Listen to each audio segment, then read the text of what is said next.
Défi 2022 en partenariat avec la revue L'Hémicycle, l'agence EPOCA et l'Institut Kantar. Chaque mois, un débat et un sondage exclusifs pour décrypter les thèmes de la campagne présidentielle 2022. Ce mois-ci, nous parlons de la mondialisation entre citoyens et consommateurs. Sommes-nous capables de relocaliser nos productions ici en France? Sommes-nous irrémédiablement liés à la Chine? Nous en parlerons, nous en débattrons dans Défi 2022.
Bonjour à tous, ravi de vous retrouver pour ce nouveau numéro de Défi 2022. On va parler de la mondialisation. Alors, on en parle depuis des années de cette mondialisation. C'est la libre circulation des marchandises, la possibilité bien de commercer avec le monde entier.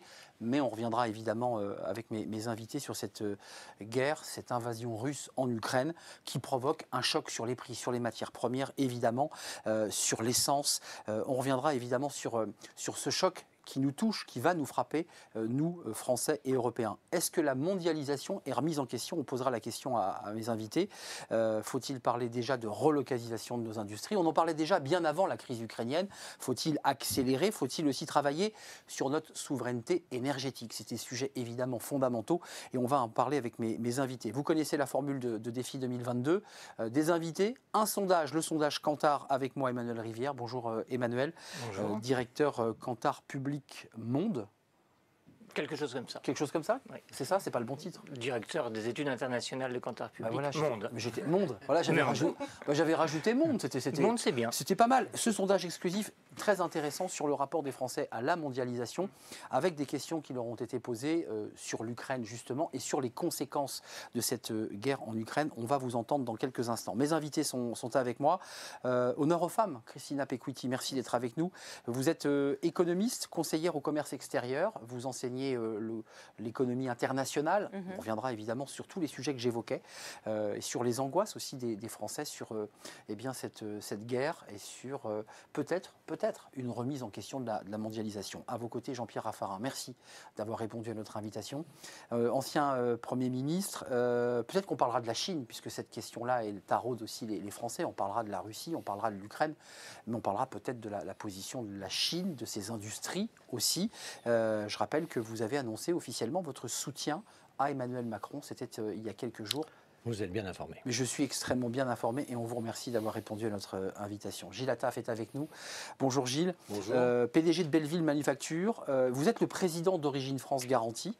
On connaît votre combat pour évidemment relocaliser, faire en sorte que l'on produise en France. Vous avez tenu des assises il y a quelques jours et est né ce document, Construire l'usine nation de demain. Je le montre, ça c'est ce document et c'est le combat que vous menez tant sur la partie usine, évidemment, mais aussi, je sais que vous y êtes très sensible, sur la notion de service, faire en sorte que nos services reviennent en France. Il n'y a pas que les usines à relocaliser, il y a aussi les services. Vous êtes très investi, évidemment, sur notamment le textile. D'ailleurs, je ne dis pas de bêtises, il n'y a plus d'usines qui fabriquent du tissu en France, on est d'accord? Très peu. Très peu. Quelques-unes, mais très peu. Donc c'est dans les Vosges. D'abord.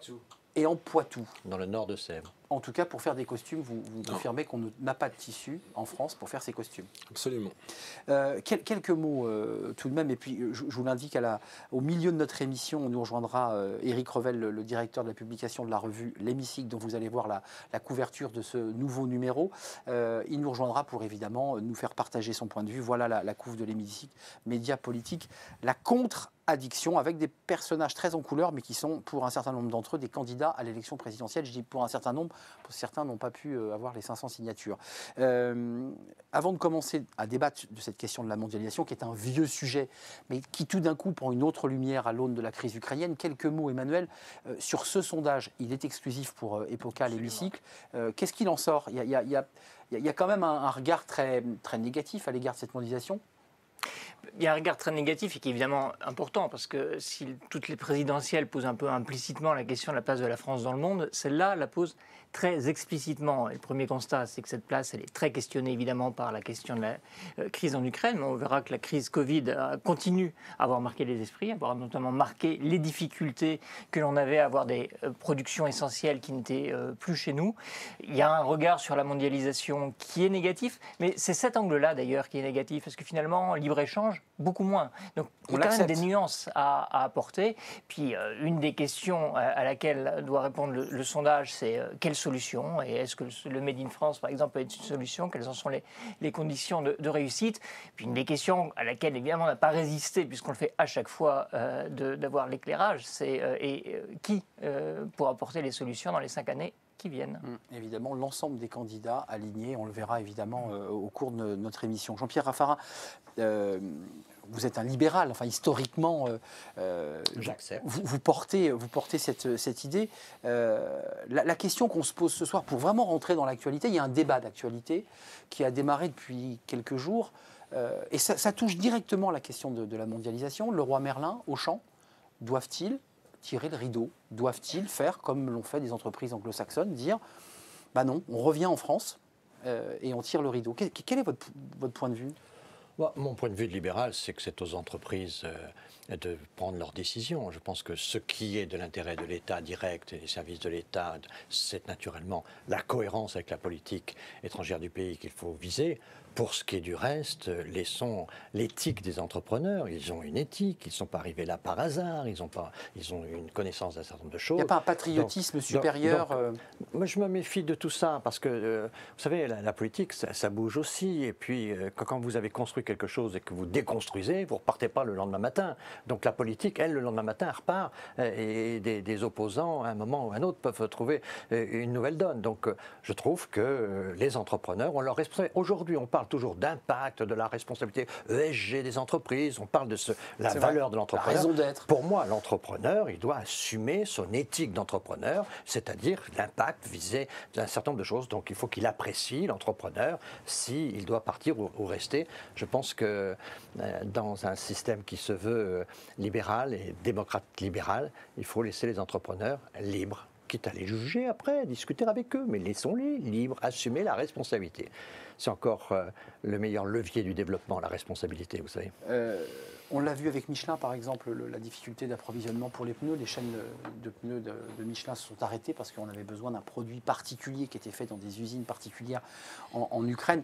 À travers cette crise ukrainienne, c'est effectivement la mondialisation qui est interrogée. Christina Pecuiti, question très simple, mais très complexe. Est-ce que cette crise dans laquelle nous sommes, 25e jour de guerre, est au fond un peu une remise en question de notre modèle mondialisé? Non, je ne le pense pas. Je pense que c'est peut-être une remise en question de notre manière de gérer des ressources qui sont limitées. Depuis toujours, les crises ont été... c'est une histoire de famine, une histoire de crises d'énergie et des pandémies. Donc ce sont ces 3 types de crises qui reviennent et c'est à nous de gérer différemment. Mais gérer différemment, ça veut dire repenser notre modèle ou continuer à externaliser le travail peu cher dans des pays à bas coût de main-d'œuvre? Pour être très concret. Repenser la mondialisation pour que ce soit au bénéfice de tous. Ce qui n'est pas le cas aujourd'hui. Mais de toute manière, on voit bien que les défis, par exemple le défi climatique, il est mondial. Donc, de toute manière, nous sommes tous dans le même bateau. La pandémie, on l'a bien vu, elle a été mondiale. Donc, c'est à nous de trouver des solutions en commun et de mieux distribuer le gâteau, comme c'était par exemple le cas dans les années 70. Qu'est-ce que vous en pensez, Gilles Attaf, de votre fenêtre, vous qui défendez l'Origine France garantie, qui vous battez pour dire faites revenir nos entreprises, faites en sorte qu'on crée de l'emploi en France.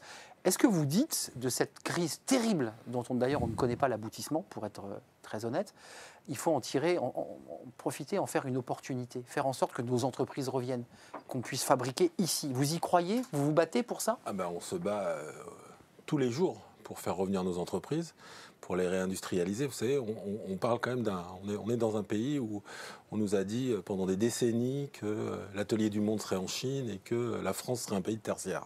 Donc on parle de loin. Ce qui est le cas d'ailleurs, on n'est pas loin de... Mais la problématique, c'est qu'aujourd'hui, on s'aperçoit que la mondialisation peut fonctionner quand le monde est en paix, mais que c'est plus compliqué quand le monde est en guerre. Donc retrouver aujourd'hui une certaine souveraineté économique et industrielle sur toutes les filières, c'est notre combat, nous, avec Origine France Garantie, avec les FFI également. C'est pour nous quelque chose d'utile et d'indispensable. On a vu que le manque de souveraineté économique nous a coûté très cher lors de cette pandémie. Donc on a pris de pleine face cette désindustrialisation. Ça a commencé par les masques. Ah oui, les masques, c'est vraiment un bon exemple.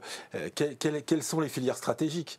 Nous, dans le textile, on nous a demandé de fabriquer des masques en urgence parce qu'on n'avait pas de masques. Donc, finalement, même le textile peut être une filière stratégique. Donc, ça veut dire qu'aujourd'hui, il faut qu'on soit en capacité, dans tous les secteurs d'activité, à minima, de produire sur le territoire français. Et c'est ça que nous, on essaye de porter. Je vais donner la parole à Emmanuel Rivière, parce qu'il y a quelques éléments de ce sondage très instructif sur le rapport des Français. Sont-ils gagnants ou perdants? Mais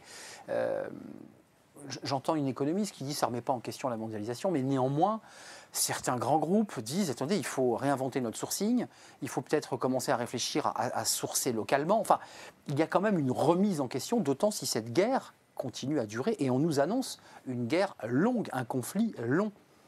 Enfin, la mondialisation, ça ne se décide pas dans un bureau, même pas à Pékin, même pas à Bombay ou même pas à New York.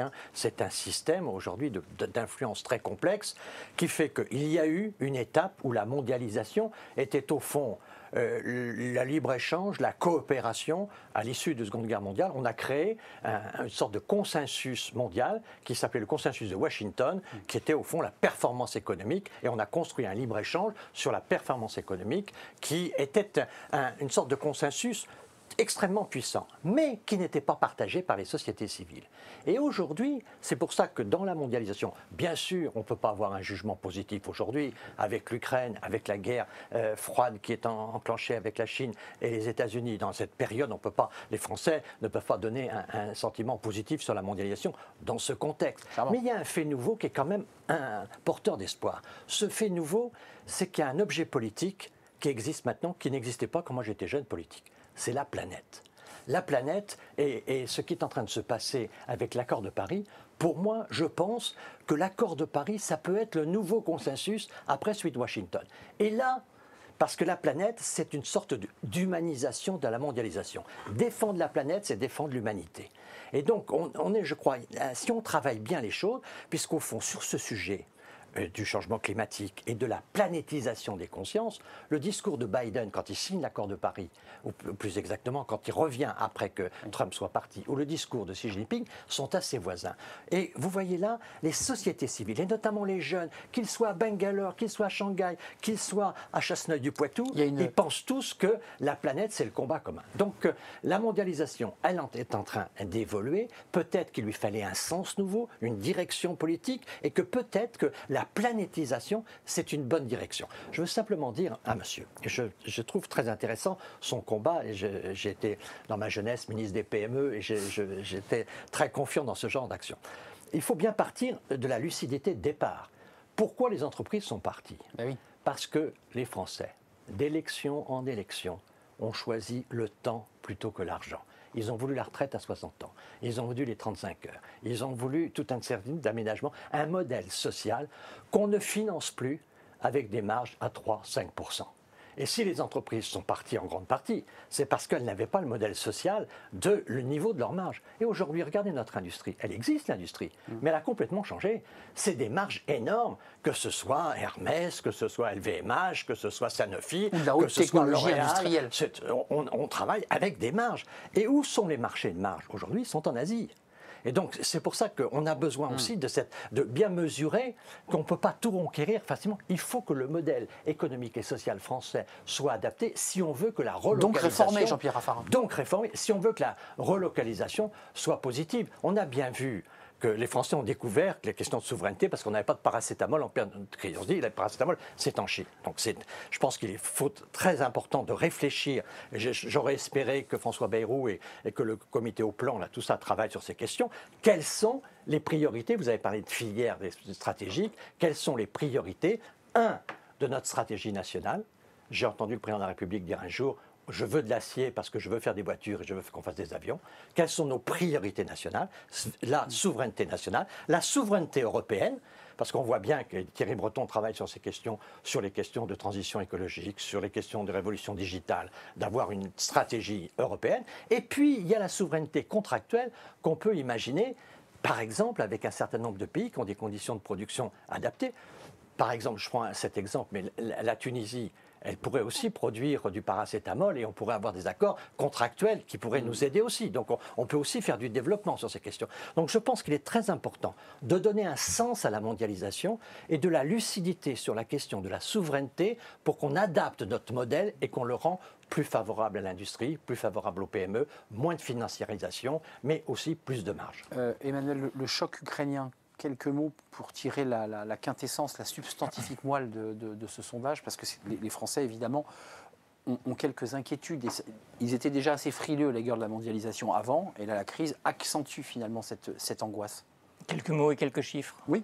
Avec peut-être un élément juste à avoir en tête. Le sondage il a été fait du 9 mars au 16 mars. Donc on est à un moment, évidemment, où la guerre en Ukraine est à un niveau très intense, avec des dégâts très considérables, et où les dégâts collatéraux à la pompe sont déjà très perceptibles, et où les réponses sont encore à peine entrevues, je pense. Voilà, c'est le contexte du sondage, et c'est très intéressant d'avoir cette perspective. On a demandé aux gens quelles étaient les causes d'un certain nombre de phénomènes. Est-ce que c'était la crise Covid, la guerre en Ukraine, les sanctions envers la Russie ou la situation antérieure? Clairement, il y a deux phénomènes qui sont attribués au conflit ukrainien. L'augmentation des prix de l'essence, l'augmentation du prix du blé. Après, il y a des nuances, il y a des gens qui vont dire c'est la guerre, d'autres qui vont dire c'est les sanctions, c'est plutôt de l'extrême droite de l'échiquier politique qu'on va penser ça. Alors que la question de la pénurie de matières premières est beaucoup plus attribuée, vous voyez que c'est dans un rapport de 1 à 5, à la crise du Covid-19. Également à la guerre en Ukraine et aux sanctions. Mais il y a une trace de cette expérience que Jean-Pierre Raffarin rappelait. La crise Covid a révélé notre dépendance à l'égard d'éléments essentiels dont nous n'avions plus la jouissance immédiate en cas de grands besoins.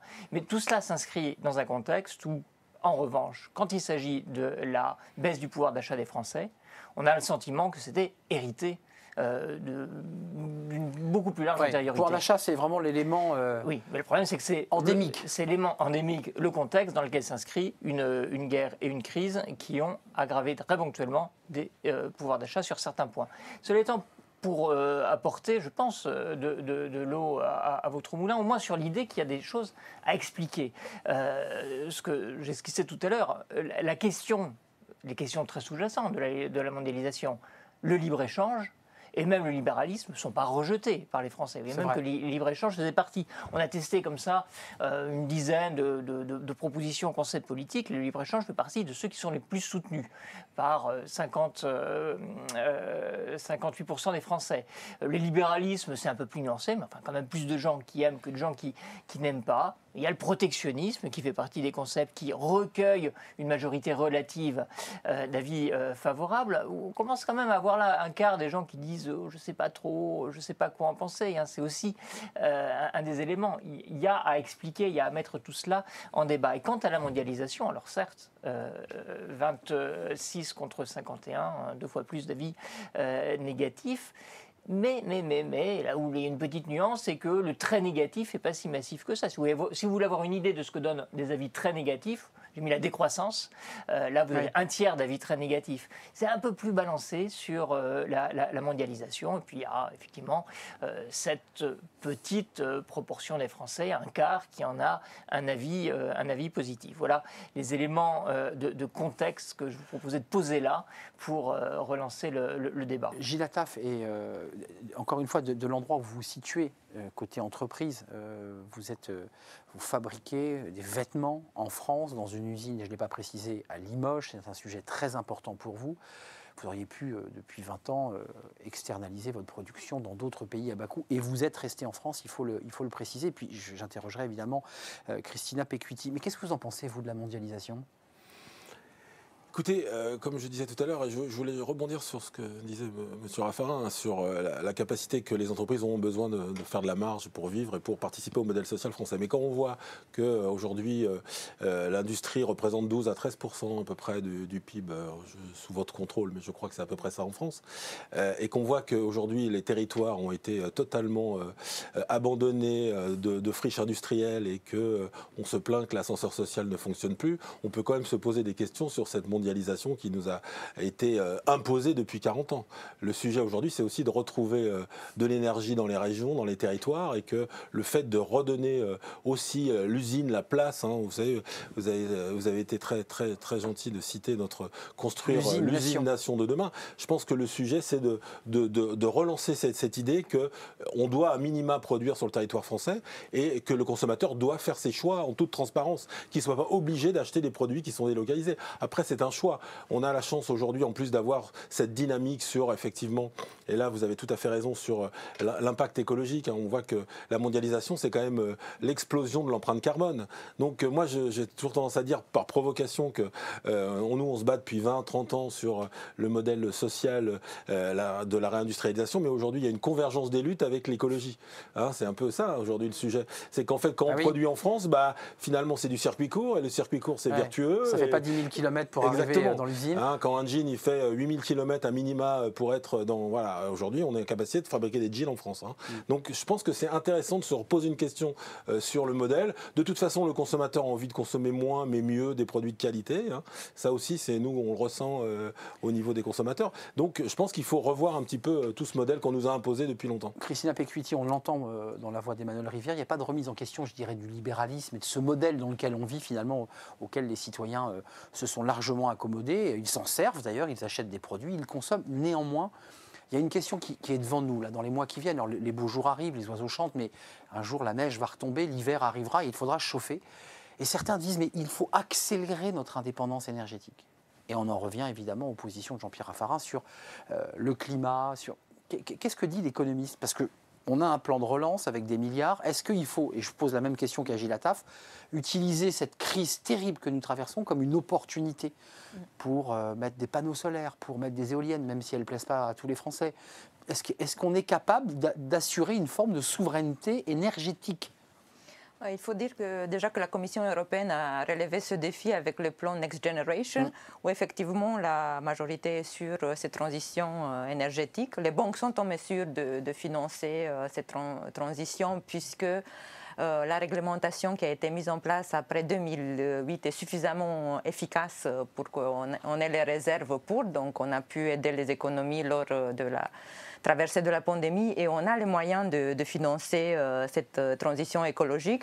Effectivement, je vous rejoins sur le fait que si on relocalise, l'empreinte carbone sera moindre. Donc c'est très important et qu'il faut absolument qu'on soit capable, qu'on ait un savoir-faire dans tous les secteurs. On ne peut pas vraiment externaliser un secteur à 100%. Après, il est vrai que nous avons vécu une série de chocs. On a eu donc un choc endogène, un choc qui est venu de l'intérieur du système, qui a été la crise de 2008. Et c'est là qu'on a vu à quel point c'était le système financier qui était très imbriqué et qui a fait que la faillite de Lehman Brothers a fait que tout le monde a payé la facture.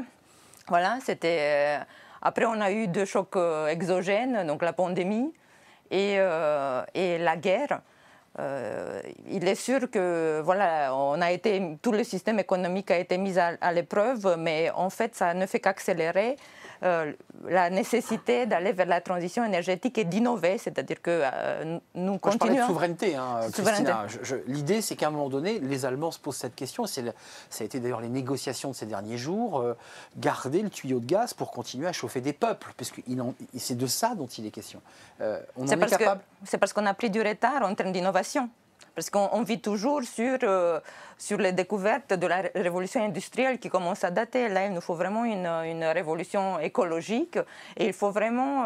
parce que quand on regarde ce dont on a besoin, que ce soit pour les panneaux solaires, que ce soit pour les éoliennes, enfin, beaucoup de ces matières premières se trouvent encore en Russie. Tout à fait. Donc il faut voir... Et fabriqué en Chine, notamment pour les panneaux solaires. Tout à fait. Qui de nouveau repose la question de notre dépendance ou notre souveraineté. Vous êtes d'accord, Jean-Pierre Raffarin? Oui. On a externalisé une partie de notre production, de nos produits vers la Chine. Pas là externalisé, on a surtout laissé l'innovation se faire là-bas. Et donc, on a laissé partir un certain nombre de choses. Et la Chine, comme quand on dit la Chine, il faut bien voir aussi la Corée, il faut bien voir aussi ce que fait le Japon. Ils ont sauté des étapes industrielles. Eux, ils n'ont pas connu le téléphone avec fil. Ils sont arrivés avec le téléphone sans fil dans toutes les poches. Donc, ils sautent des révolutions industrielles. Donc, il faut qu'on soit bien conscient de ça.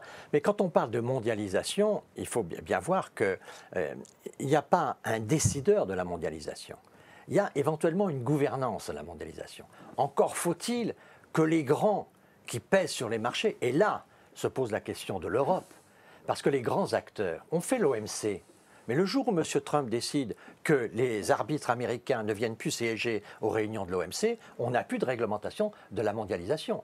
Donc tout notre problème aujourd'hui, c'est comment est-ce qu'on peut construire une réglementation. Or, on a bien vu que ni la Chine, sur certains dossiers, ni les États-Unis, d'autre part, ne veulent toujours cette régulation.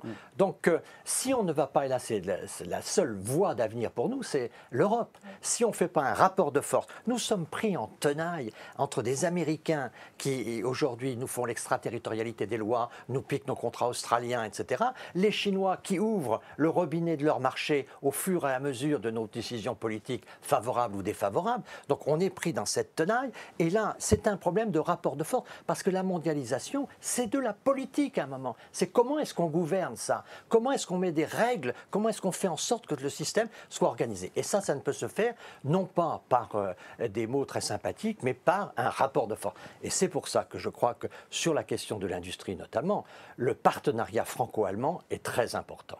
Et j'estime vraiment une des actions les plus importantes qu'a fait Macron, c'est quand il a reçu Xi Jinping à Paris pour une visite bilatérale France-Chine. Il l'a reçu dans son bureau à l'Élysée avec Merkel, avec Juncker. C'est-à-dire bien montrer que quand la France parle avec les grandes puissances, on parle avec l'Allemagne. Et ça, je pense que si on ne comprend pas que si l'Europe n'est pas un rapport de force dans le monde, on va sortir de l'histoire. C'est ça le grand enjeu, y compris un peu de notre élection présidentielle. C'est un enjeu de l'élection, même si effectivement c'est le pouvoir d'achat qui est en train de prendre une place importante, mais qui est la conséquence des sujets qu'on évoque aujourd'hui. C'est une autre version du sujet que nous avions déjà, qui s'appelait l'emploi. Parce que quand l'emploi était là, c'était le problème du salaire. Donc maintenant, c'est plus directement l'emploi, mais on est sur une version qui est assez voisine. Donc on a toujours cet abcès social qui reste déterminant. Je trouve que pour le sondage, au fond, on est assez stable dans l'opinion. Le favorable à la mondialisation, ça a toujours été à peu près un quart. Enfin, il y a une dizaine d'années, une quinzaine d'années, c'était toujours un quart de la population qui était... Oui, il y a une autre invariance, c'est qu'on est les derniers en Europe, en fait. C'est-à-dire, dans le classement des pays favorables à la mondialisation, la France occupe toujours le dernier rang. Gilles Attaf, un mot, parce qu'on va accueillir Éric Revel. Jean-Pierre Raffarin nous quittera dans une douzaine de minutes, si je calcule bien, même une treizaine de minutes. À peine. À peine. Vous avez une sévérité absolue. Juste d'un mot, quand même, qui est une idée qui vient faire passerelle avec ce que disait Christina Pecuiti, que je ne l'ai pas précisé tout à l'heure, mais vous avez sorti un livre que j'ai lu, que j'ai trouvé passionnant chez Erol, avec Jacques Bessade, qui s'appelle « Et maintenant, le 21e siècle peut commencer », qui est un livre de pédagogie économique passionnant. On a quand même aussi externalisé, non seulement vers les pays à bas salaire, mais on a aussi externalisé notre pollution. En mettant nos usines très loin, on a aussi placé la pollution très loin. Faire revenir nos usines, c'est aussi accepter qu'on ait des empreintes carbone, qu'on ait des pollutions du territoire, parce qu'il faut produire, il faut fabriquer ici, chez nous. C'est un vrai sujet, ça aussi. Et qui est un peu orthogonal au débat sur le climat et l'environnement. C'est sûr qu'aujourd'hui, la réindustrialisation doit être décarbonée. C'est un sujet qu'on doit prendre. Le sujet, et c'est pour ça qu'on a besoin de l'innovation. Aujourd'hui, on a besoin de l'innovation pour l'industrie, on a besoin des start-up au service de l'industrie. Vous savez, moi j'ai toujours été choqué que les plus grands ingénieurs aillent dans la finance. Moi je veux que les ingénieurs reviennent dans l'industrie. Voilà, ça change, mais ça a été longtemps le cas. Donc en fait, ce qu'on a besoin aujourd'hui, c'est que tout le monde, c'est une bataille culturelle. Il faut que tout le monde se mette derrière cette envie, parce que si on veut que l'ascenseur social reparte, ce sera par les usines que ça repartira. Un petit mot, Emmanuel Rivière, c'est important, et puis on va accueillir Éric Revel. Oui, Jean-Pierre Raffarin disait la mondialisation, c'est de la politique, ce qui apparaît à travers deux questions qu'on a traitées. C'est la question du pouvoir d'agir. Est-ce que l'État peut-il amorcer, c'est la question cruciale qui vient d'être abordée, une relocalisation industrielle en France? On est très favorable à ça. Oui, tout à fait, 54% pour un total de 89%. À la question, est-ce que l'État en a les moyens? 65% pensent que oui. Il faut quand même regarder la nuance. Il n'y a plus que la moitié de gens qui pensent qui en sont tout à fait convaincus. Donc là, il y a à expliquer. Et si ce n'est pas l'État... Aux États-Unis et en Chine. Absolument. Et on verrait que l'État a les moyens quand l'État est puissant. Sont toujours éclairantes. Et enfin, et avant de passer à la présidentielle proprement dite... Ça m'intéressait Gilles Attaf. La question du Made in France, est-ce qu'il faut l'encourager? Oui, il n'y a pas photo sur cette question-là. Est-ce qu'on est prêt à payer plus cher? La moitié des Français disent oui, ce qui, dans le contexte qu'on a décrit, doit être reçu comme un élan favorable à cette option. C'est un très bon chiffre, en tout cas qui est très encourageant, Gilles Attaf. Et un dernier mot pour accueillir et pour permettre à Jean-Pierre Raffarin de partir. Vous lui avez le doigt, vous vouliez rajouter quelque chose. C'est encourageant ce chiffre-là. Oui, tout à fait. Quand on parlait du politique et du potentiel aujourd'hui, je pense qu'on a la commande publique qui a quand même un vrai levier aujourd'hui. On parlait de l'Europe avec M. Raffarin. Aujourd'hui, il faut savoir qu'en Allemagne, 80% des marchés publics sont faits par des entreprises allemandes. C'est une forme de patriotisme économique. Ouais, en fait, nous aujourd'hui, on a quand même les moyens, on a quand même des leviers aujourd'hui, et notamment avec le RSE, pour faire en sorte qu'on récupère aussi une partie de notre commande publique, qui donnera un dynamisme. Voilà, l'État peut encourager par la commande publique. Je vous rappelle que la commande publique, c'est plus de 100 milliards par an. Donc, ça commence par là. Il faut que l'État croie en ses produits. On croit déjà à nos propres produits, si vous voulez. On se souvient de la polémique des pulls militaires, qui d'ailleurs était une fausse polémique faite en Chine et pas dans le Tarn. Puis finalement, tout ça avait été... on avait rétropédalé. Deuxième partie de notre émission sur comment les politiques, ça c'est une question fondamentale, peuvent-ils redonner confiance aux Français? Jean-Pierre Raffarin va évidemment s'exprimer dans quelques instants, après ce court jingle.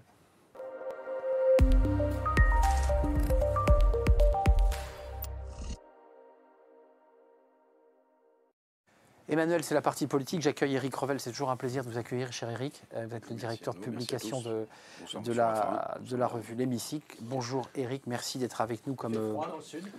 Il fait bon, monsieur le Premier ministre. Exactement. Attendez, j'ai deux questions un peu glaciales. Voilà, glacial. Il a gardé son chandail. Emmanuel Rivière, pendant ce temps-là, va nous montrer, et ça va vous intéresser, Jean-Pierre Raffarin, eh bien, les candidats, vous les évoquiez. Comment se situent-ils, ou comment les Français les regardent-ils à l'aune de cette question qui leur a été posée? Ça va être assez rapide. À qui est-ce qu'on fait confiance pour que la France ait du poids dans les échanges internationaux dans les mois et années à venir? On a testé tous les candidats. L'un d'entre eux, Emmanuel Macron, a recueilli la confiance de la moitié des Français. Le mieux placé, ou la mieux placée d'ailleurs de ses concurrents, c'est Marine Le Pen, avec 27% de confiance, mais à peu près à égalité avec Valérie Pécresse, Jean-Luc Mélenchon, 18%, et 16% pour Éric Zemmour. On a testé les candidats sur tous les sujets qu'on a traités ensemble depuis le début. Les deux sujets sur lesquels il y en a un, et c'est à chaque fois Emmanuel Macron qui recueille la confiance d'à peu près la moitié des Français, c'est l'Europe et la mondialisation, la dimension internationale. On l'avait vu sur le sondage Europe, en effet, est un avantage décisif. Éric Revel, vous avez gardé le chandail, c'est important de le dire en termes, je dirais, l'écharpe, le chandail, parce que deux questions glaciales. Oui, non, deux questions pour Jean-Pierre Raffarin. Une au sinologue averti et une autre à l'ancien Premier ministre. La première au sinologue, l'avenir de la mondialisation vue de Pékin, ça passe par les fameuses nouvelles routes de la soie. Or, on sait que sur ces routes de la soie, l'Ukraine était un pays coché important pour la Chine, et notamment pour cette sortie portuaire qui s'appelle Odessa et qui est aujourd'hui quasiment encerclée par les Russes. Les Chinois ont une position un peu ambivalente, M. Raffarin, sur ce conflit, enfin sur cette guerre en Ukraine. Ils rappellent que l'alliance est un roc indestructible entre la Chine et la Russie. Et en même temps, ils ont envie de déployer leur route de la soie parce que ce qu'ils visent, c'est l'hégémonie économique. Est-ce que les Chinois vont longtemps supporter que Vladimir Poutine et son armée ravagent l'Ukraine? Je pense que c'est important, mais la dialectique que vous avez raison de souligner de la Chine est un peu encore plus complexe que ça, d'une certaine manière. D'un côté, comme tous les autres, ils pensent à leur production énergétique et donc aux tarifs qu'ils auront à payer. Donc ils cherchent à privilégier leur investissement de la proximité avec Poutine. Proximité que les Américains et les Européens ont beaucoup favorisée. M. Kissinger disait « Ne mettez jamais les intérêts de la Chine dans le même seau que les intérêts de la Russie ». Or, avec nos systèmes de pression, on les a mis tous les deux ensemble. Et là, on met la deuxième économie du monde avec la deuxième armée du monde. Donc là, c'est assez dangereux. Mais dans ce contexte-là, ils veulent protéger leur avantage qu'ils tirent de leur proximité avec Poutine sur un plan économique. De l'autre côté, il y a quelque chose qui marque beaucoup les Chinois. Les Chinois n'aiment pas être les parias du monde. Les Chinois veulent être respectés. La civilisation chinoise estime qu'elle doit être respectée. Et ils sont très surpris de voir que l'Europe a été très unie dans cette affaire, que finalement le camp des démocraties reste assez rassemblé, qu'il ne s'agit pas seulement de l'Occident, que le Japon est intervenu sur les sanctions. Et donc ils sont très influencés par le vote à l'ONU. 5 pays seulement soutiennent vraiment... Neutralité à l'ONU. Oui, avec l'Érythrée, avec la Syrie, avec la Corée du Nord, enfin que les grandes démocraties. Donc ils sont très impressionnés par ça. Et ce qui les impressionne le plus, et c'est assez nouveau, c'est les sociétés civiles dans cette affaire. Le fait que la Fédération mondiale de judo enlève son titre... Mais ça contrecarre les routes de la soie chinoises ou pas? Non, le sujet pour eux, c'est de rester dans un dispositif international et ils sont très heureux que l'ensemble des BRICS ait voté de la même façon. Notamment le fait que l'Inde et la Chine aient la même position. Donc je pense que les routes de la soie, c'est une affaire, certes, qui reste important. Ils ont ralenti quand même énormément. Oui. Aujourd'hui, ce n'est pas vraiment leur sujet. Le sujet, c'est garder les intérêts économiques avec la Russie, mais ne pas tomber dans cet isolement stratégique dans lequel Poutine est tombé. Et le fait que Poutine soit le paria met des freins dans le soutien de la Chine. Mais ils sont entre ces deux logiques-là, mais on le comprend bien. Ce qui peut être important, c'est que l'Inde et la Chine aient voté de la même chose. Et donc qu'il y a un pôle peut-être là qui peut se pacifier et qui peut peut-être, parce que l'Inde a beaucoup de poids sur Poutine, donc peut-être que les deux ensemble peuvent peser et donc obtenir ce dont nous voulons vraiment aujourd'hui, c'est le cessez-le-feu sur cette guerre horrible. Mais je pense que les routes de la soie sont aujourd'hui au deuxième plan des priorités chinoises. Deuxième question à l'ancien Premier ministre. Vous citiez Henry Kissinger qui, je crois, va fêter ses 99 ans. Il est toujours vivant, Henry Kissinger. Il va fêter ses 99 ans avec cette belle citation qui fait un peu écho, me semble-t-il, à celle de De Gaulle qui disait « Les États n'ont pas d'amis, ils n'ont que des intérêts ». Question à l'ancien Premier ministre. On nous avait expliqué qu'après la crise sanitaire, allait naître un nouveau monde, avec peut-être une mondialisation précisément différente, puisqu'on avait pris conscience qu'il y a plein de choses qu'on ne fabriquait plus, que la santé n'était pas une prérogative européenne, enfin qu'on était un peu nus devant le phénomène, et qu'un nouveau monde allait émerger. Est-ce que vous ne pensez pas plutôt que c'est l'après-guerre Ukraine qui va totalement modifier tous les équilibres géopolitiques qu'on a connus précédemment? Non, je ne crois pas ça. Je crois que ce qui va modifier, c'est la tension entre la Chine et les États-Unis. C'est le piège de Thucydide, c'est le numéro 1 qui ne veut pas laisser la place, et puis c'est le numéro 2 qui se verrait bien à la place du numéro 1. Et cette guerre-là, que l'histoire a connue, c'est pour ça qu'on parle de Thucydide, entre Athènes et Sparte, c'est le premier qui n'accepte pas. Les Américains n'osent pas dire à leur peuple qu'ils ne seront plus les premiers, et les Chinois disent déjà à leur peuple qu'ils sont les premiers. Et donc ils montent les deux nationalistes, et c'est ça, je pense, qui va être la charpente de la gouvernance mondiale. C'est pour ça que dans ce contexte, si je peux faire une minute de politique avant de partir, de la politique, bien sûr. Que nous sommes dans une situation extraordinairement complexe et que pour moi, de tous les candidats, il y en a un qui a un atout phénoménal. Voilà, vous imaginez que c'est Emmanuel Macron, parce que vous faites de la politique, vous observez la politique depuis un certain temps. J'ai remarqué ça. Eh bien, est-ce que vous avez déjà vu que le plus expérimenté était le plus jeune dans un panel de candidats? C'est extrêmement rare de voir le plus jeune, et le plus jeune, il est très important pour comprendre les mutations de la société, pour comprendre la révolution digitale, pour comprendre la transition écologique. Il incarne cette modernité, finalement. Il est dans la société qui bouge. Il est clair qu'aujourd'hui, il y a un mouvement dans la société, et ça sera encore plus important que l'Ukraine. Tout ce qui est en train de se passer autour du télétravail, un certain nombre de choses sont en train de changer. Et donc, il est à la fois le plus jeune, Il a cette connexion avec la société en mouvement. Et puis, il est le plus expérimenté. Il est le président sortant. Les autres n'ont jamais été présidents. Lui, il est président. Et donc, dans ce rôle-là, et notamment pour construire un rapport de force avec l'Allemagne, je pense qu'on aurait tort de se priver de cette compétence, même si on n'est pas d'accord sur tout, même s'il y a un certain nombre de désaccords. Moi, je suis beaucoup plus girondin qu'il ne l'est. Il y a plein de choses qu'on peut discuter. Mais fondamentalement, pour aujourd'hui avoir un leadership français qui fasse un leadership européen, notamment avec les Allemands, tout cet acquis qui est celui de l'expérience de Macron, est très utile. Vous imaginez, dans une entreprise, on aurait un cadre supérieur comme Macron, qui est à la fois jeune, à la fois bien expérimenté, et qu'on virerait. Mais on ne serait pas raisonnable. Peut-être qu'il faut adapter sa fonction. Voilà, mais en termes de ressources vous êtes humaines... chaud pour le meeting. Hein. Là, oui, c'est... Mais oui, effectivement. C'est les convictions qui parlent. J'y crois profondément. C'est plus de la politique, Et c'est de la géographie. Moi, je suis conscient de mon expérience. Et je pleure ma jeunesse. Oui. Et donc, quand j'en vois un qui a de l'expérience et en plus qui est jeune, je dis, il ne faut pas le rater. Éric, dernière question, parce que c'est vrai qu'il va falloir libérer Jean-Pierre Raffarin. Allez-y, parce Christine qu'après, je Apec-Lutti. citerai quelqu'un que Jean-Pierre Raffarin connaît bien, qui s'appelle Confucius sur l'expérience, justement. Ah oui, Mais posez Confucius. votre question. L'Union européenne est la deuxième puissance mondiale. Vous ne pensez pas qu'on a une chance pour devenir la première? Pourquoi c'est une histoire contre les États-Unis et la Chine? Et nous, on ne rêve même pas de la première place. On s'interdit de rêver de la première place. Pourquoi ça? Parce que la construction européenne n'est pas une construction politique. La construction européenne, c'est du pragmatisme. On a dépolitisé la construction européenne parce qu'on ne voulait pas que l'Allemagne... C'est d'ailleurs très important, parce que de se dire que dans le rapport franco-allemand, il faut faire attention aussi, parce que l'Allemagne a ses traditions, a ses puissances, et donc il faut faire très attention. Qu'est-ce qu'on a voulu? On n'a pas voulu avoir une Europe allemande avec toutes ses puissances. On a construit un système, commission, qui était un système où le marché est la valeur centrale, et non pas le message politique.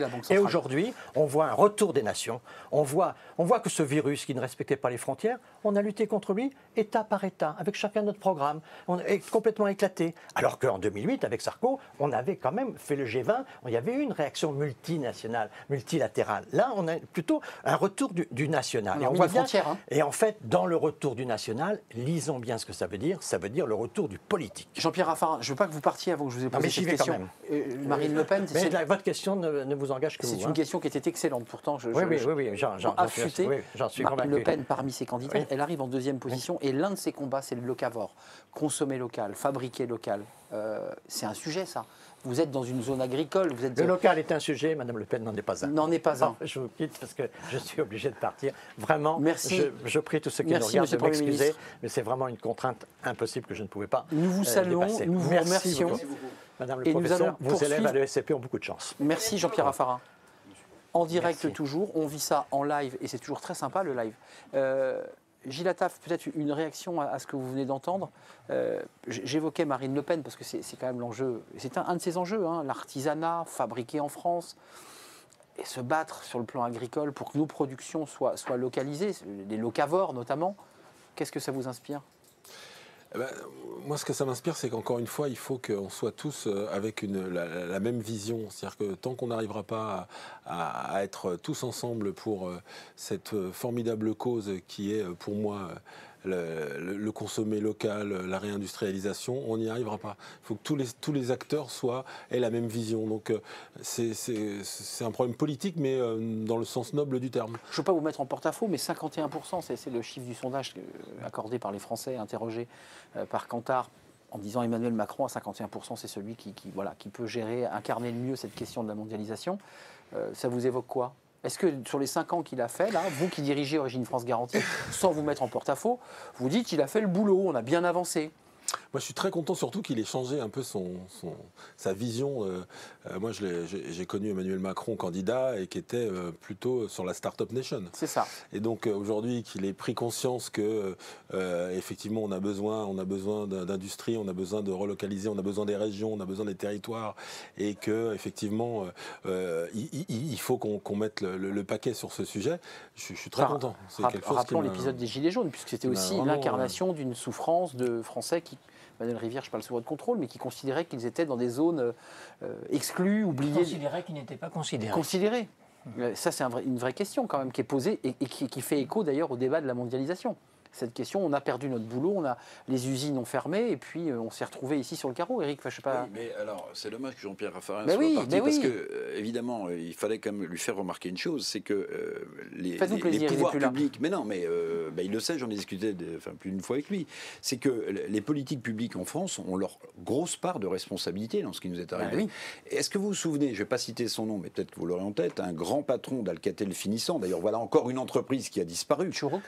Serge Tchuruk, qui avait expliqué le fameux concept de Faberless, c'est-à-dire qu'on pourrait en France se passer d'usines de production puisqu'on devenait une économie du tertiaire. Résultat, ce concept-là, il a fleuri et on a délocalisé des fleurons industriels, on a vendu des marques à des groupes parfois étrangers qui les ont fait disparaître, donc cassant complètement l'innovation. Souvenez-vous de Péchinet, par exemple. Vous voyez, Péchinet, qui était une magnifique entreprise, qui a complètement disparu. Arcelor dans l'acier, puisque Jean-Pierre Raffarin rappelait que son jeune mentor était pour qu'on reproduise de l'acier en France, mais que n'a-t-on pas fait avec Arcelor et des secteurs entiers à l'époque où les pouvoirs publics appuyaient l'idée qu'on pouvait faire une France, une économie française sans usine de production. Devenant ArcelorMittal, groupe mondialisé, international. Emmanuel et puis Christina Pecuiti, parce que j'aimerais quand même l'interroger sur ce qu'on se dit là, justement sur ces sujets-là.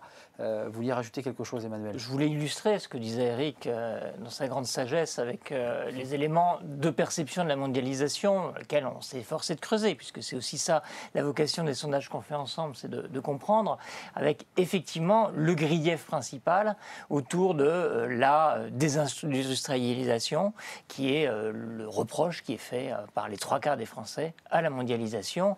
Et là, dans le même élan, alors que la question n'est pas du tout la même, le niveau d'animosité à l'égard de la mondialisation sur cette dimension-là est identique, l'idée que ça profite aux plus aisés.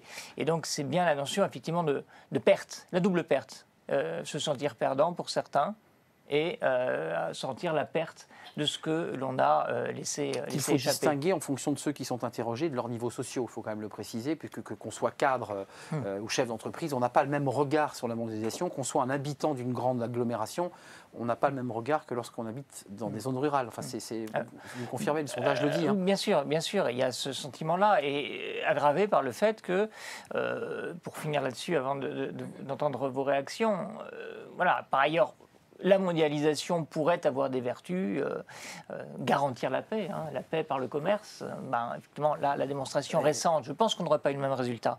Il y a 6 mois, oui, mais là, de fait, il y a un doute installé sur la capacité de la mondialisation à garantir la paix. Quant à sa possibilité de diminution ou d'atténuation des inégalités sociales, vu le résultat, c'est plutôt l'inverse. On suppose qu'elle les accroît. Juste pour boucler ce que disait Jean-Pierre Raffarin, qui n'est plus là, mais qui évoquait dès le début de son intervention l'idée que globalement, si on voulait refaire venir des usines en France, il fallait changer le modèle social. Là, je me tourne vers l'économiste. Il y a quand même un débat sur le coût du travail. Gilles Attaf pourra le confirmer. La question a été qu'à un moment donné, le coût du travail était trop élevé et que des groupes industriels, pour des raisons de coût du travail, ont externalisé leurs usines en direction de pays à main-d'œuvre bon marché. Ça, vous le confirmez? Je le confirme, mais après, tout change. C'est-à-dire que même moi, je pense qu'encore une fois, il est revenu là-dessus, sur le fait qu'il faut faire de la marge pour pouvoir bien payer. C'est-à-dire qu'il faut de l'innovation. Voilà, Hermès, ça dépend du positionnement. Par exemple, Hermès, c'est l'exemple qu'il a cité, peut très bien se positionner puisque tout est fait en France. Donc, et il a les marges pour, je pense que c'est l'entreprise qui a les marges les plus élevées. Donc, tout dépend du positionnement. Donc, c'est à nous de nous repositionner pour garder ce modèle social qui a fait ses preuves. Non, mais lui, il va plus loin. Il dit qu'il faut revoir notre modèle si on veut réinventer notre industrie. Enfin, si j'ai bien compris. Le modèle social français coûte trop cher, mais en même temps, on est content d'avoir des amortisseurs sociaux importants quand on traverse des crises importantes. Le chômage partiel, ou au moment de la crise des subprimes en 2008, Nicolas Sarkozy avait lui-même vanté les amortisseurs sociaux. Mais il y a un autre problème, c'est le positionnement des produits français. Parce que les produits allemands, par exemple, qui sont chers, ils n'ont pas ce problème-là. C'est-à-dire que Audi ou les voitures de très haut de gamme continuent de produire en Allemagne. Donc en fait, on a un problème de coût social et aussi de positionnement, de gamme de produits, pas que dans la voiture, ailleurs. Et c'est aussi pour ça qu'aujourd'hui, on a un commerce extérieur qui atteint des sommets de déficit. 86 milliards de déficit. On prévoit 95, je crois, en 2022. Ça, c'est peut-être pas l'expérience d'Emmanuel Macron qui permettra... L'Italie est excédentaire. Hein, bien sûr, et l'Allemagne est super excédentaire. Donc on a aussi ce problème-là. Coût du travail, ok, mais on a un problème de positionnement des produits aussi. Gilles Attaf, je leur dis, c'est pas une anecdote, je sais qu'on en a souvent parlé parce qu'on se connaît, mais la bataille que vous avez menée pour sauver vos ouvrières dans le bassin de Limoges, qui est un bassin d'emploi où il y a beaucoup de chômage, vous vous êtes battu et vous me disiez, je déflore que c'est pas un secret, mais j'aurais pu largement faire plus de marge en externalisant ma production de costumes. Et vous êtes resté en France.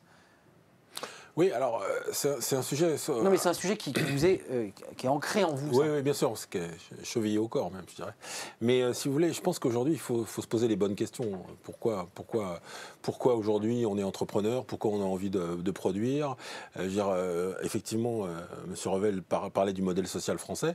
Eh ben, quand on consomme un produit français, quand on produit en France, on participe au modèle social français. Et le consommateur a envie de participer au modèle social français aujourd'hui parce qu'il aime son modèle. Bah oui, mais encore faut-il qu'il ait le choix.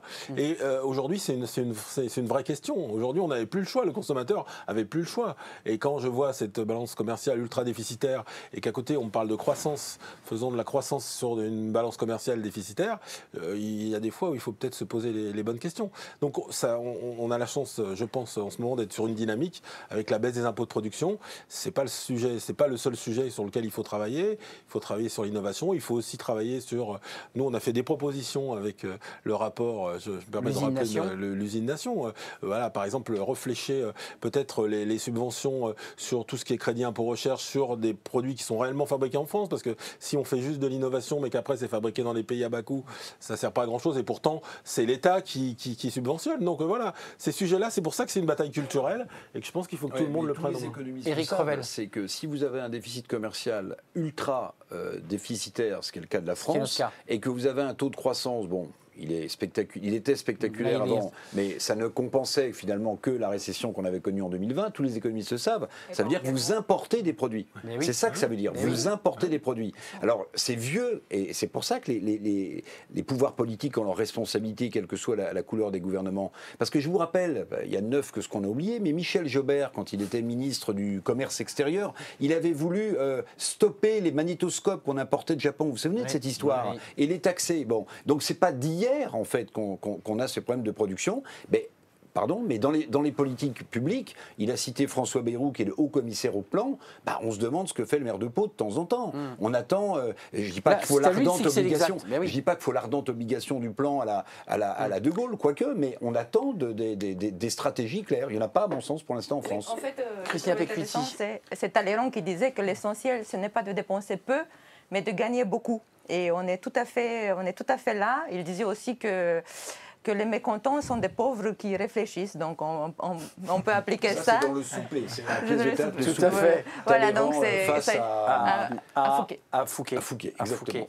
Et donc il dit, donc c'est l'histoire, elle est là. Et aussi si on pense, c'est-à-dire que les gilets jaunes, c'est très très important parce que effectivement le populisme se nourrit de l'appauvrissement des populations. Et de la fermeture des usines. Excusez-moi de le dire. Tout à fait. Et donc quand on regarde les statistiques sur YouGov, ceux qui ont voté en faveur de Brexit sont ceux qui gagnaient très peu ou mal leur vie, et le fait aussi qu'il y avait 70% de la population londonienne qui était sous le contrat 0 heure, c'est-à-dire que vous êtes lié à un employeur qui n'est pas obligé de vous donner des heures à travailler. C'est ça.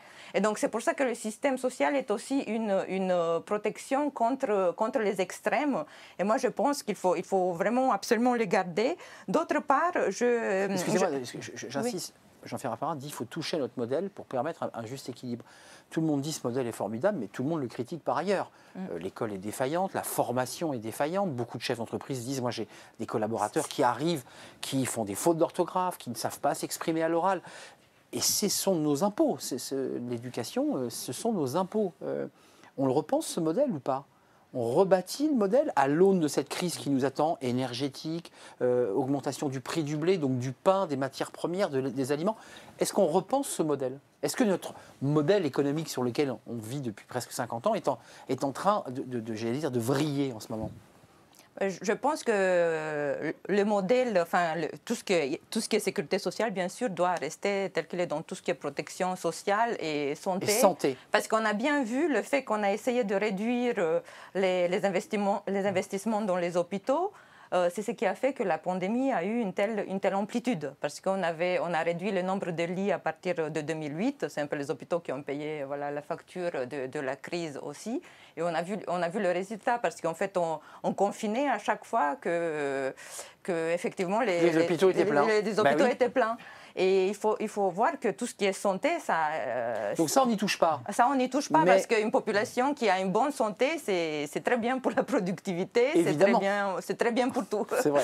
Et je veux juste préciser un point qui est très important. Même la Chine a changé de stratégie, c'est-à-dire qu'il ne souhaite plus désormais être l'usine du monde, mais il souhaite satisfaire la demande intérieure. Et donc, effectivement, il peut y avoir l'Inde qui va remplacer la Chine, mais je veux dire, ce mouvement que nous aussi, en Europe, on l'a, donc c'est aussi ce que la Chine souhaite faire. Donc, je pense que ça va se faire assez naturellement.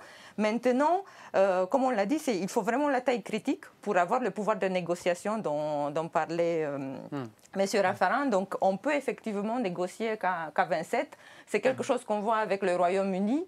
Ils ont du mal à signer les accords économiques. En fait, quand on est tout seul, voilà, ce n'est pas possible. Donc, pour tout ce qui est... Moi ce qui me sidère encore, c'est le fait qu'on ne dit pas que l'Union européenne est la deuxième puissance mondiale. On ne le dit pas, et c'est absolument ahurissant. C'est presque un tabou de le dire. Vous avez, Emmanuel Rivière, tout à fait raison, comme vous l'avez fait tout à l'heure, de poser la question du cadre européen comme cadre de réponse à ces questions. Parce qu'on a évoqué le déficit commercial abyssal de la France, l'excédent commercial de l'Italie et de l'Allemagne.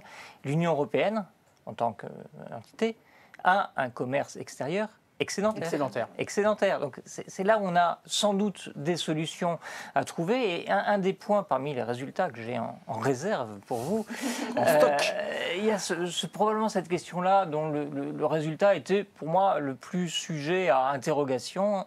La question était, est-ce que l'Union européenne nous protège des effets de la mondialisation? Est-ce qu'elle les aggrave? Est-ce qu'elle fait un peu les deux? Ou est-ce qu'elle fait ni l'un ni l'autre? Alors, ni l'un ni l'autre ne sait pas, c'est 37%, donc il y a une interrogation. Parmi ceux qui s'expriment, il y a significativement plus de gens qui nous disent ça nous protège dans l'ensemble, ou ça fait un peu des deux, que de gens qui disent c'est l'aggrave. Jean-Pierre Raffarin aurait, je pense, la mémoire aiguë du référendum de 2005, oui, où clairement le prisme de lecture qui a prévalu à la victoire nette du non, c'était l'idée que l'Union européenne était une sorte de cheval de Troie, la mondialisation. Je pense que de plus en plus, et notamment, ça on le mesure très bien dans les eurobaromètres, à l'aune de ce qui s'est passé depuis 2020, et de ce qui se passe d'ailleurs actuellement, on commence à revoir le regard sur l'Union européenne comme étant un atout et peut-être même une solution, si ce n'est une source de salut. Avant de nous quitter, juste quelques mots sur votre lab Usine Nation. Est-ce que depuis que vous êtes à la tête et depuis que vous êtes investi dans Origine France Garantie et les forces françaises de l'industrie, parce que c'est aussi un mouvement dans lequel vous êtes très actif, vous avez une augmentation d'entreprises qui vous rejoignent, qui disent on y va, on s'engage. Est-ce que vous avez des investisseurs? Est-ce que vous avez des banques? Parce que les investisseurs jouent un rôle fondamental, qui vous disent on y va, pied au plancher, parce que il va falloir, comme l'imaginent les Chinois, retravailler plus localement, refaire venir nos industries plus près des consommateurs. Alors, clairement, on sent vraiment une appétence à la traçabilité. Donc nous, on est la seule certification qui garantit que le produit soit fabriqué sur le territoire français. Et avec les FFI, on sent aussi que les entrepreneurs ont envie de s'engager. Et il y a aussi des acteurs. Nous, on a par exemple, fait rentrer la banque Arkea, qui est une banque des territoires aujourd'hui, qui est très impliquée sur la réindustrialisation.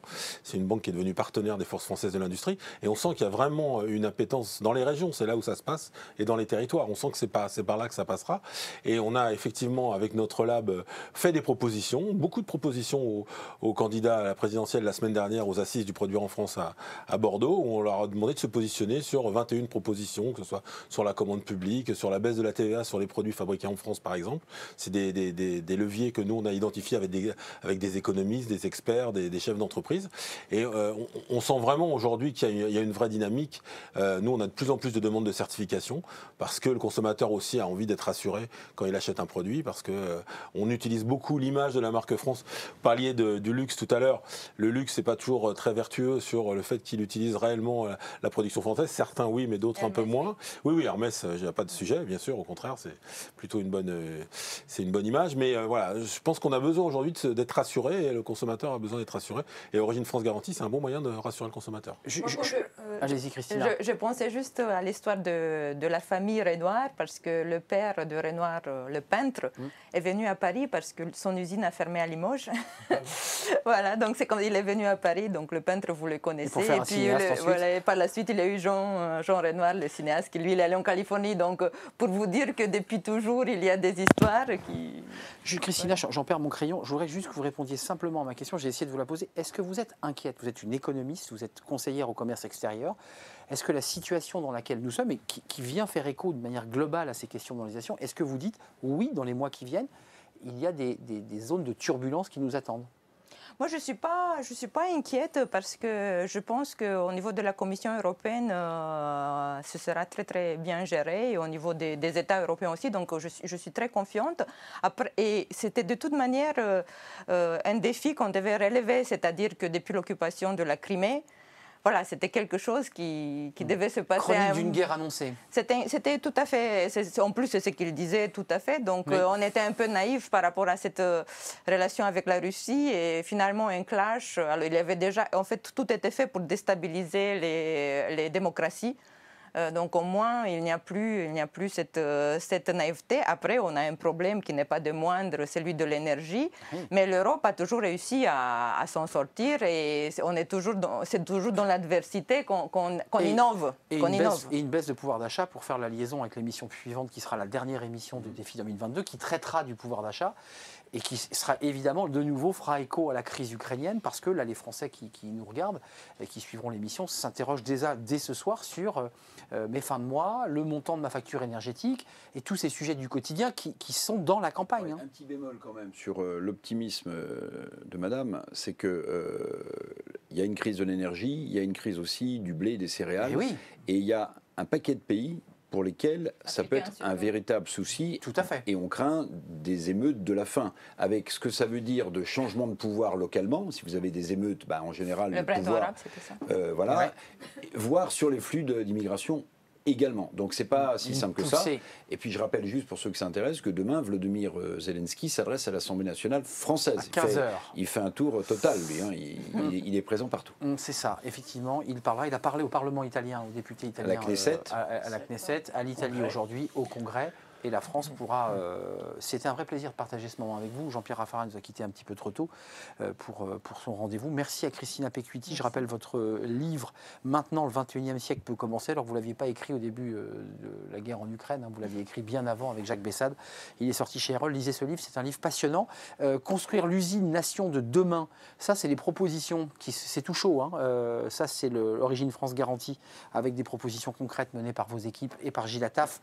Et vous êtes le président de cette institution, de ce mouvement Origine France Garantie, et les FFI, puisqu'on est en guerre, mais c'est évidemment les forces françaises. Ça sera les Français travaux publics. Travaux publics, exactement. Je reconnais bien là votre humour, Eric. Et merci à Emmanuel Rivière, avec un titre Monde. Et surtout un sondage qu'on peut retrouver intégralement sur nos sites. Sur le site Kantar, sondage exclusif. Merci Emmanuel Rivière de nous avoir rejoints. Merci à vous, merci au public qui était présent physiquement. Et puis je voudrais vous montrer la couve quand même de l'hémicycle, parce que c'est en partenariat avec le magazine L'Hémicycle, la revue L'Hémicycle, dont Éric Revel est le directeur de la rédaction. Voilà, avec cette couve un peu sympa, avec des lunettes un peu de babos. Sur le nuage. Sur le nuage, c'est le jeune plein d'expérience de Jean-Pierre Raffarin. C'est vrai que je ne l'avais pas repéré tout de suite, mais lui, il est sur un nuage. Et puis ensuite, il y a un côté un peu festif. Éric Zemmour, vous avez mis des lunettes un petit peu festives. Ouais. Merci à vous. Puis je remercie évidemment toutes les équipes des studios Victoire qui nous accompagnent pour chacune de ces émissions. Merci à vous, merci de vos fidélités et puis de vos réactions aussi sur les réseaux sociaux, parce que vous réagissez beaucoup. Merci à Kantar et merci à vous, Gilles Attaf, d'être venu nous rendre visite. Merci Christina, et à très bientôt pour parler du pouvoir d'achat à quelques jours du premier tour de l'élection présidentielle 2022. Merci, à bientôt.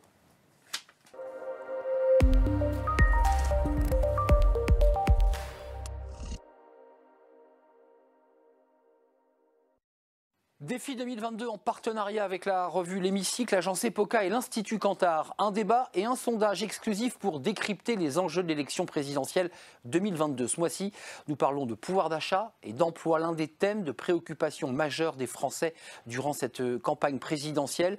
Hausse de l'inflation, pénurie de main-d'œuvre. Peut-on atteindre le plein emploi? Nous en parlerons avec nos invités dans Défi 2022 et un sondage exclusif Kantar.